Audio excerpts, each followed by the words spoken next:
Prenez place sur le monticule et bienvenue dans First Pitch, le podcast MLB des équipes de The Playoff FR. Le podcast, le calendrier de l'Avent. Et oui, nouvelle case aujourd'hui, case numéro 7. Je vous propose un petit voyage dans le temps. Alors, attachez vos ceintures, c'est parti.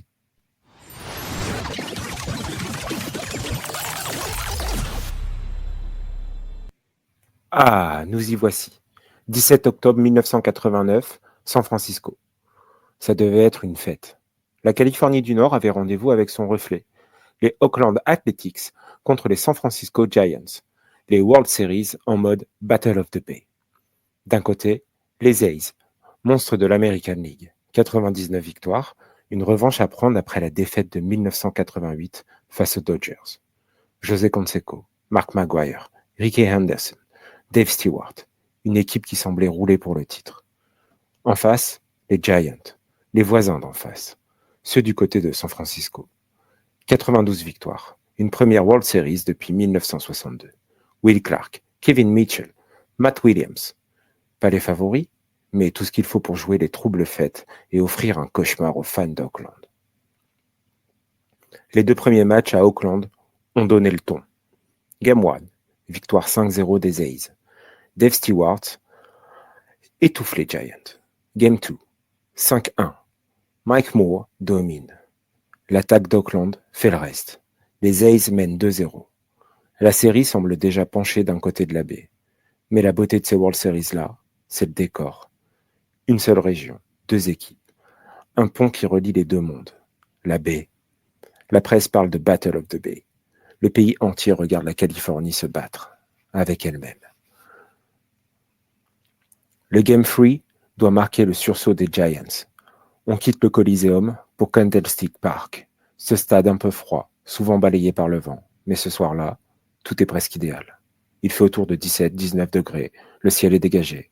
Un léger vent venu de l'océan. Une météo parfaite pour le baseball d'octobre. Les portes s'ouvrent vers 15 heures. Les gradins se remplissent doucement. Les maillots orange et vert se mélangent. On discute, on chambre. On refait les deux premiers matchs. Vers 16 heures, les joueurs s'échauffent. Les A's détendus mais concentrés. Finir le boulot vite. Les Giants jouent leur survie. À 17 heures, le stade continue de se remplir. Un peu plus de la moitié des spectateurs ont déjà pris place. L'hymne national vient d'être joué. Les caméras d'ABC Sports sont en place. Al Michaels et Tim McCarver racontent le contexte, préparent le pays à vivre une belle soirée de baseball. En tribune, l'ambiance est électrique mais sereine. Personne ne sait qu'à peine quelques minutes plus tard, les World Series vont sortir du terrain pour entrer dans l'histoire. 17h04, heure locale. Sur ABC, on a pris l'antenne depuis 4 minutes 34. Michaels et McCarver commentent encore les images du Game 2. Dans ce contexte, on est en bas de 4e manche. Canseco marque sur un double parfait signé Dave Parker. Et soudain, on entend subrepticement, derrière les voix des commentateurs, quelque chose. Un grondement, des cris lointains. Bruit qui ne ressemble pas à une foule en liesse. L'image saute, le son se coupe, et la dernière phrase audible d'Al Michaels reste suspendue dans le vide. I'll tell you what, we are having a nerve. Écran noir. La pelouse vibre. Une onde brutale remonte du sol, comme si le stade entier avait été frappé par en dessous. Les gradins ondulent, les mâts d'éclairage oscillent comme des roseaux. Les câbles claquent dans l'air. Les spectateurs sursautent, se lèvent, crient. Certains encore dans les couloirs s'agrippent au mur. Sur le terrain, les joueurs se figent, puis courent vers les tribunes pour retrouver leur famille. Quelques secondes plus tard, Michaels revient, via une simple ligne téléphonique. We are still having it. This is a major earthquake and we are still here. Puis, nouvelle coupure. Pour des millions de téléspectateurs, silence. Le tremblement de terre de Loma Prieta vient de frapper. Magnitude 6,9. Environ 15 secondes de secousse. 15 secondes où le baseball disparaît. Et où tout le monde pense à une seule chose. Est-ce que ça va tenir ? Ironie tragique, moins de la moitié des 62 000 spectateurs ont déjà pris place. Le stade n'est pas encore plein. Et cette charge réduite lui sauve peut-être la structure. Un autre détail incroyable ressortira plus tard. Les gigantesques bouchons menant au stade ont sauvé des vies. À 17h04, des milliers de fans étaient encore coincés sur l'autoroute. Ils ont échappé aux zones les plus dangereuses du stade, parce qu'ils étaient en retard. Un soir de World Series où la lenteur aura été, paradoxalement, une protection. 17h05. Les annonces guident d'évacuation. Les gens paniquent, mais il n'y a pas de mouvement de foule incontrôlé.